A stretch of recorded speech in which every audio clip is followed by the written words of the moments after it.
Muchas gracias por la invitación, gracias a todos por venir.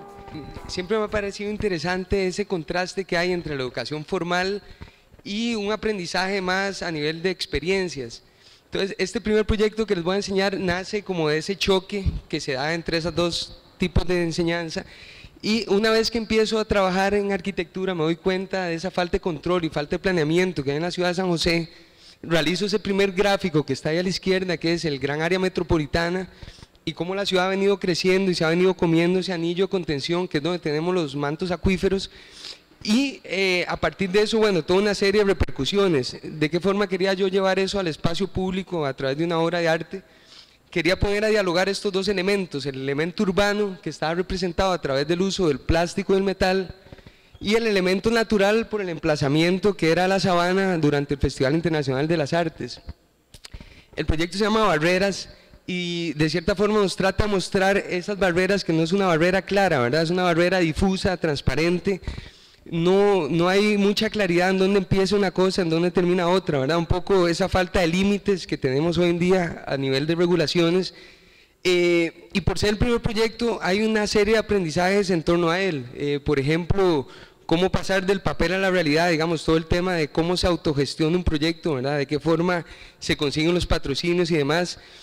Otro tema interesante era la interacción que iba a haber entre el espectador y la obra, cosa que por ser el primero no lo tenía muy claro, ¿verdad? Pero la gente escalaba por las mangueras y se tiraba de un lado a otro, y entonces tuvimos que darle como mucho mantenimiento al proyecto. Pero lo más importante fue cuando desmonté la obra, me di cuenta que todo ese plástico, que eran cientos de metros de manguera plástica comprada en ferretería, se habían convertido después de la obra en desecho. Entonces fue como un punto muy importante en el proceso, darme cuenta de dónde viene el material y qué pasa después. Entonces 2 años después me invita otra vez el FIA a hacer una obra. En este caso quería darle un poco vuelta al esquema, o sea, no pensar en un proyecto y después ver con qué material hacerlo, sino que el material en sí mismo fuera el concepto y el fundamento de la propuesta. Entonces busco uno que era muy problemático en el entorno, como es el plástico six-pack, porque a diferencia de una lata de aluminio no tiene un valor real en el mercado y no había ningún interés en recolectarlo. Entonces lo primero que genero es una red social y empezamos a recolectar plástico en todo el país, zona sur, Guanacaste, San Carlos. La gente manda plásticos en bolsas de basura, en encomienda, en bus, y hacemos grupos de ensamblaje en escuelas, universidades, plazas públicas. De repente nos la llevamos a la playa en Semana Santa también, y esa marea plástica, que era como se llamaba el proyecto, empezaba a crecer a partir de la gente que se iba sumando al proyecto, ¿verdad? Participaron como 800 personas a lo largo de todo el proceso. Fue un proceso como de 8 meses, y el fundamento, digamos, esa red social era el fundamento de una red física, que es esta que está acá arriba, que medía 30 metros por 25, que nos quería decir que a pesar de que un plástico de estos tirado en la calle puede pasar desapercibido, el tener que hacerle frente a esta obra nos mostraba más claramente la dimensión del problema, ¿verdad? La escala humana era muy pequeña y uno se sentía como atrapado dentro de esa marea. Pero quería que el proyecto se cerrara. ¿De qué forma? Todo el plástico que utilicé en este proyecto lo mando a procesar y obtengo madera plástica, que es la que utilizo en mi casa, que estaba trabajando justamente en ese momento. Entonces toda la fachada y los pisos de la casa se hicieron a partir del plástico que utilicé en la obra, ¿verdad? Fue como, de cierta forma, un poco obsesivo, ¿verdad? Porque no utilicé nada más que el plástico. De hecho no se usaron ni gasas ni nada, sino que un plástico se fundió con otro y ese fue el material base para formular mi casa.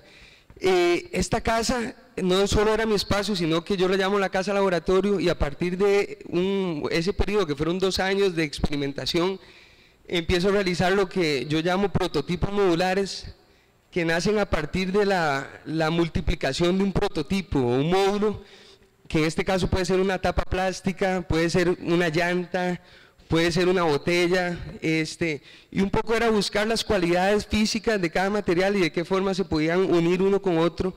También hasta cierto punto funcionan como organismos artificiales, porque tienen 2 elementos muy importantes, que es un esqueleto de soporte y un elemento de cerramiento que viene a funcionar como una piel, ¿verdad? Una piel urbana. Como ven, este proyecto también muta, con la fotografía de abajo se convierte en un espacio habitable, Una vez que cumple su vida útil como pieza de arte en espacio público, lo empiezo a transformar en un apartamento. Este otro proyecto de arriba, que se llama La Caja de Cajas, nace de una experiencia cotidiana, lo que es ir a la Feria del Agricultor y ver las cajas que utilizan en la feria, que primero es un elemento estético interesante, pero además siempre me ha parecido que es muy funcional y también tiene características estructurales muy importantes. Y también a la vez me di cuenta que, por ejemplo, la cervecería desecha 500 cajas de estas por semana, cajas que están en perfecto estado, pero a veces simplemente por el color ya no entran dentro del esquema. Este otro proyecto de abajo es un colectivo que se llama Taxi Colectivo, en donde la idea es que la obra pierda ese carácter estático y que se convierta en un proyecto dinámico que se pueda accionar a través de la danza, a través de los audiovisuales, ¿verdad? Entonces, un poco por ahí va este sistema de creación a partir del módulo, ¿verdad? Cómo crecen. Y una segunda fase de proyectos, yo los llamo generadores de sombra, que nacen de la idea de qué pasaría si la ciudad sigue creciendo al mismo ritmo que crece hoy en día, que nos llenamos de concreto, de asfalto, y tenemos que inventarnos lo que ya tenemos gratis en el entorno natural, ¿verdad? Como es tener la sombra. Este proyecto de arriba se llama el Guanacaste Lata, que trata de emular ciertas características físicas de lo que yo pensaba que era un árbol de Guanacaste, que realmente es un higuerón. Y el de abajo es el ducto, que es un túnel realizado con papel de revista. Y es interesante, digamos, descubrir las características físicas del papel, porque hace poco lo expusimos y estuvo 1 mes y medio en constante intemperie con la lluvia más fuerte del año y realmente aguantó. O sea, fue muy interesante, digamos, hasta qué punto puede llegar cada material, dependiendo cómo se refuerza. Estos otros proyectos nacen de una invitación, de un proyecto que estaba haciendo en contra del plástico desechable, de concientización a la gente, y un poco era agarrar una estadística que uno puede leer en un periódico y dejar pasar desapercibida y darle forma para que la gente pudiera leerla más claramente. Entonces, el primero es el tsunami plástico, que representa lo que se consume en el país cada 10 minutos en botellas plásticas, pero tenía un enfoque más a nivel vehicular. También justamente ahí es donde la Coca-Cola pone el árbol navideño, ¿verdad? Entonces, de cierta forma queríamos un poco hacer un ataque bastante directo a las empresas. Y el otro, el misil, queríamos que influyera en el corazón de la ciudad de San José. Este estaba en la avenida Central, y también cuestionaba un poco el tema de paz con la naturaleza, ¿verdad? Que de cierta forma es una imagen que queremos dar como país, pero hasta qué punto hay políticas concretas al respecto. Este otro proyecto se llama el Pulmón Urbano, y nace de unos estudios que hacen en la ciudad, donde colocan filtros como de tamaño de una hoja carta, que absorben la contaminación y después la pueden medir, ¿verdad?, en laboratorio.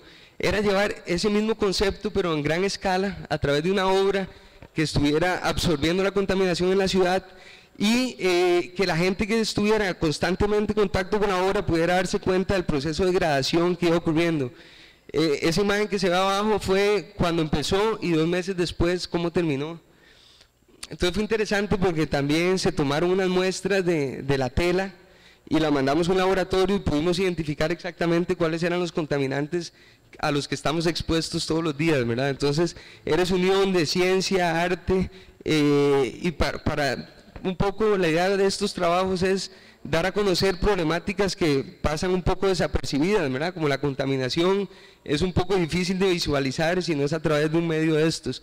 Y estos últimos 2 proyectos, es la última fase que estoy trabajando ahorita están en proceso, ninguno se ha hecho, pero es obras de arte que tengan también un fin específico en el espacio público. Por ejemplo, el sintonizador, la idea es recolectar aspas caseras, industriales, comerciales, pero ponerlas a funcionar en el espacio a través que generen energía eólica, y en este caso la idea es poner un equipo de sonido a trabajar en un espacio público gratuito, que la gente pueda llegar y poner un disco y sintonizar.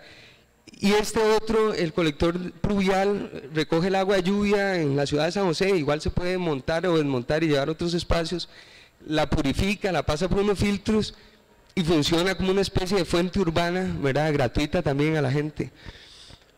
Entonces, un poco retomando el tema de este aprendizaje formal o académico versus un aprendizaje más hecho en la calle, me he dado cuenta, digamos, en todos estos procesos, al hablar con la gente hay como un conocimiento intangible que es muy fácil de accesar simplemente a través de conversar con la gente, no solo con un ingeniero, un arquitecto, sino de repente con un mecánico, con el constructor, con la persona del transporte, y me parece que es una fuente inagotable de ideas y recursos.